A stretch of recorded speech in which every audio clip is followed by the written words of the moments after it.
नमस्कार जय जगन्नाथ मु सौम्य स्वागत करुच्ची आपण मानक सत्य डेवोशनल यूट्यूब चैनल को। तो चलतु आरंभ करबा भक्त कवि बलराम दास विरचित ब्रह्मांड भूगोलर पंचशत अध्याय।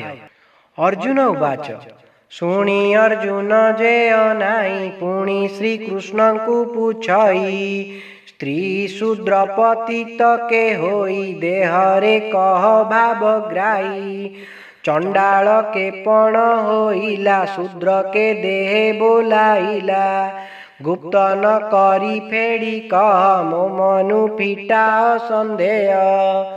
श्री भगवान वाच शुण अर्जुनर वचन कहंती देवकी नंदन शुण अर्जुन मन देई मधुआ शूद्र नाशा कई चढ़क बेश्या चक्षु कई शूद्र पतित से बोलाई मुंड चंडाल बोली कर्ण त्रय ठूल रे साधु नाम से साधु भगवान कई परम कृष्ण से अटई महाशून्य रे लीन होंती एहाकु उद्धव धरंती कई बलराम दास ब्रह्मांड भूगोल प्रकाश।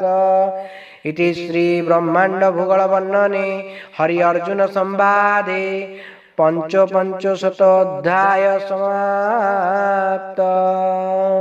जदि आपण मानक आमर ये भिडियोटी भल लगता है तेबे आम चैनल को लाइक शेयर सब्सक्राइब करने को अनुरोध। जय जगन्नाथ जय पंचसखा।